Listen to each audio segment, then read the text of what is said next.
ងាយសប្បាយជាមួយនឹងការផាត់រូប SN Painting នៅថ្ងៃនេះយើងនឹងបន្តផាត់រូបជាមួយគ្នាបន្តទៀតប៉ុន្តែមុននឹងទស្សនាការផាត់រូបសូមកុំភ្លេចជួយចុច Subscribe និងរូបកណ្ដឹងម្នាក់មួយផងណា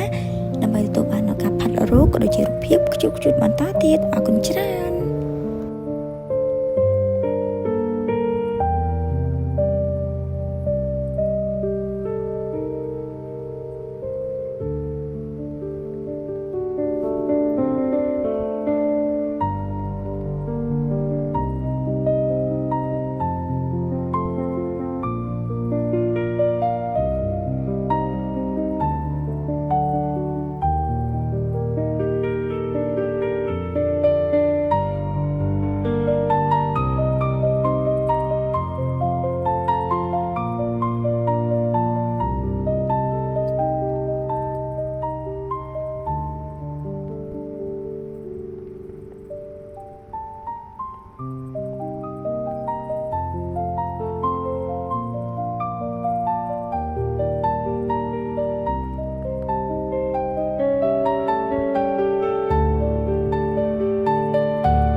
សូមអរគុណច្រើនសម្រាប់ការទស្សនាវីដេអូនេះរហូតដល់ចប់ជួបគ្នានៅវីដេអូក្រោយ